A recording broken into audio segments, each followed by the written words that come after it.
કડીમાં જામીનની કાચી નોંધો પાકી કરવા નાયબ મામલતદાર વર્ગ 3 અને કોમ્પ્યુટર ઓપરેટર ₹10,000ની લાંચ લેતા રંગે હાથે એસીબીએ ઝડપ્યા છે। મહેસાણા જિલ્લાની મામલતદાર કચેરીઓમાં જમીનની નોંધો પડાવવા, નોંધની નકલો મેળવવા, નવી જૂની શરતોમાં ફેરફાર કરવા આવતા અરજદારો પાસેથી ₹5,000 થી ₹25,000 સુધીના ગેરકાયદેસર લાંચ માંગતા હોવાની હકીકતના આધારે આજરોજ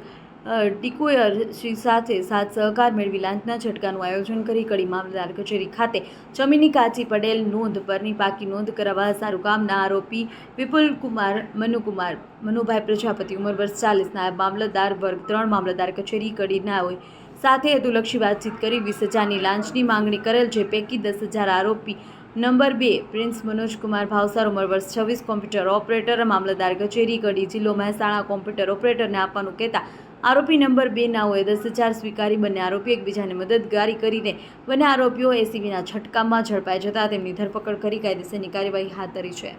અહેવાલ માં ન્યૂઝ વિક્રમસિંહ ઝાલા, અમદાવાદ।